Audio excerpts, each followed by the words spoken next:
নামতে অসুবিধে হচ্ছিল, সেই জন্য বাধ্য হয়ে মেরেছি। তাহলে কি করতে হবে? তুমি অন্যায় করেছো, কোনো অন্যায় করেনি, এটা তোমার অন্যায়, তার জন্যে তোমাকে জরিমানা বিচারও হয়ে গেল। কুকুরটা হাসতে হাসতে বলছেন, বিচারক জি, এ বিচার কিন্তু বিচার নয়। কেন? বলে আমি আগের জন্মে ওই ব্যক্তির মতো একজন বাড়িওয়ালা ছিলাম। হ্যাঁ, বাড়িওয়ালা ছিলাম। যে কোনো ব্যক্তি আমাদের বাড়িতে আসতো, সবাইকে কুকুরের মতো তাড়া করতাম। সেই জন্যে আমার এই জন্মে কুকুর জন্ম হয়েছে। অতএব আমাকে যে মেরেছে তাকে আপনি জরিমানা না করে যদি বলতেন যে তুমি যে অন্যায় করেছ, তোমাকে পরের জন্মে কুকুর হতে হবে, তবে বিচার ঠিক হতো। তাকে বললেন না। আর কুকুর যে আমি কেন হয়েছি সে কথা আমি শুনি। আমি ওই মন্দিরে পূজারী ছিলাম, ঠাকুর সেবা করতাম। ঠাকুর সেবা করতাম বটে, কিন্তু কুকুরকে মানুষকে কুত্তার মতো জ্ঞান করতাম। এটা কিন্তু ঠাকুর সেবার ফলটা ব্যাঘাত হয়। কেন? ঠাকুর সেবা যে করবে, সর্বজীবের মধ্যে যে ঠাকুর আছে, এই অভিজ্ঞতা যদি পূজারী না থাকে, তাহলে তাকে কুত্তা হতে হবে। কুকুরটা বললেন, আমি ওই রকম পূজারী একদিন ছিলাম আগে, মানুষকে কুকুর জ্ঞান করেছিলাম বলে, যে আসতো তাকে কুকুরের মতো জ্ঞান করতাম বলে, এই জন্য আমি কুকুর হয়েছি। হ্যাঁ, অতএব এই বিচারটা আমার করার উচিত ছিল।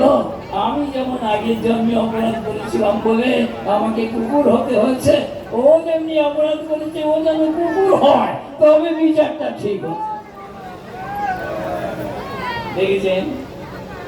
আমরা মনে করি এই জন্মটা যাহা করে কাটিয়ে দিতে পারবি শেষ, কত সহজে কোনো মরণ, কোনো জন্ম যখনই আমাদের ঢুকতে হচ্ছে, কেবল কর্ম।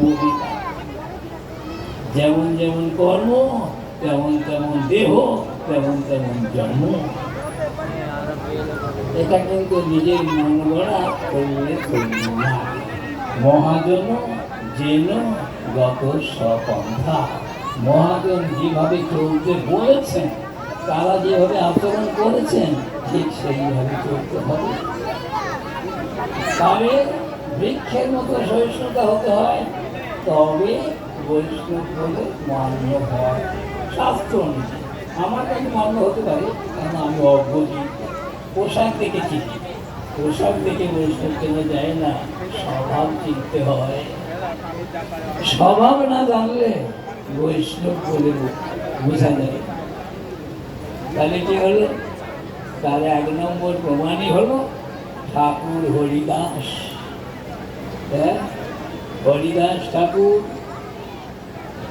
মুসলমানের ঘরে জন্মগ্রহণ করে। কেন? আগের জন্মে দাপর যুগে ব্রহ্মা ছিলেন। ব্রহ্মা হইয়াও জ্ঞান হারিয়ে ফেলেছিলেন গোবিন্দকে পরীক্ষা করতে গিয়ে।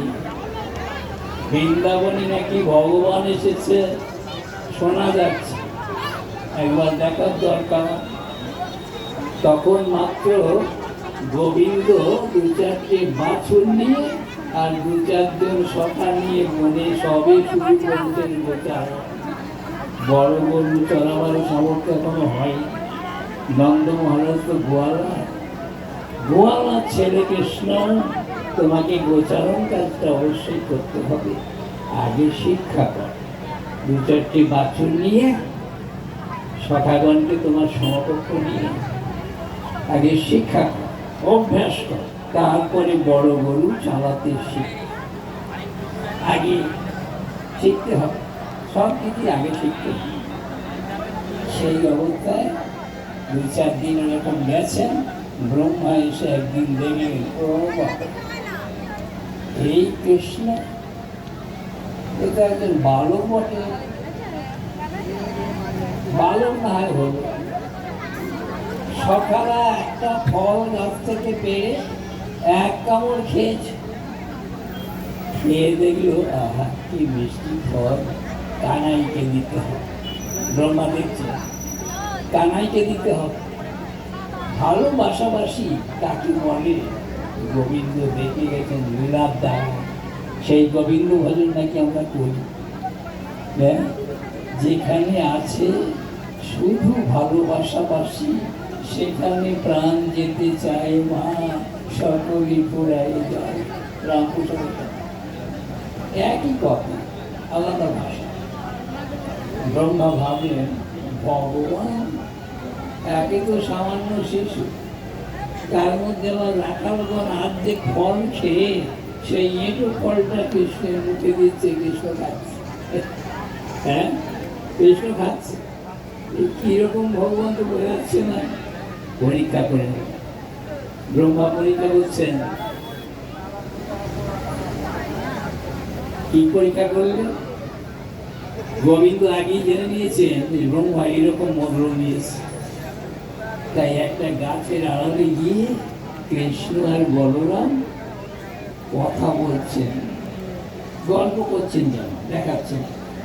এদিকে ব্রহ্মা দেখলেন এই সময় ওরা গাছের আড়ালে চলে গেছে।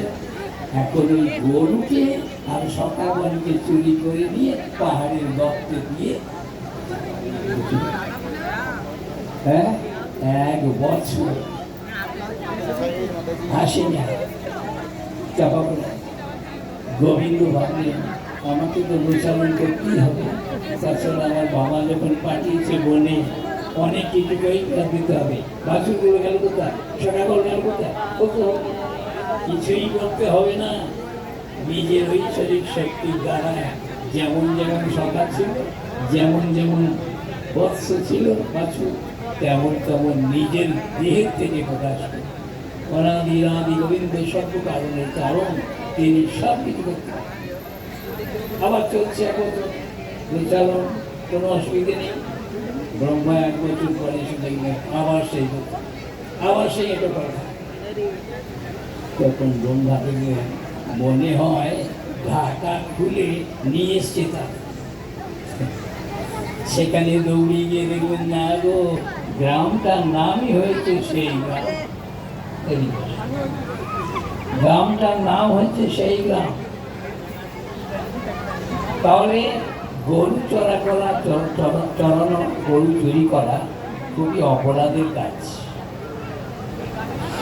সেই জন্যে ব্রহ্মা মনে মনে ভাবলেন, এত বড় অপরাধ আমি যখন করেছি, বলতে পেরেছি শ্রীকৃষ্ণ ভগবান বটে, নাহলে এইসব তৈরি করলো কি? ক্ষমা চেয়ে। তাই একদিন এসে গোবিন্দের কাছে ক্ষমা চেয়েছিলেন, হে প্রভু, আমি তোমাকে না জেনে অপরাধ করেছি, তাদের ক্ষমা করে দাও।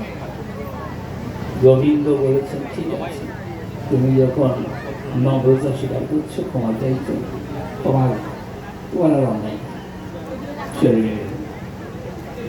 চলে গিয়ে দেখো, প্রকৃতপক্ষে অন্যায় যে করে, কেউ কিছু তাকে না বললেও মন বলবে তাকে, তোমার কাজটা অত্যন্ত গুরুতর অন্যায় হয়ে গেছে।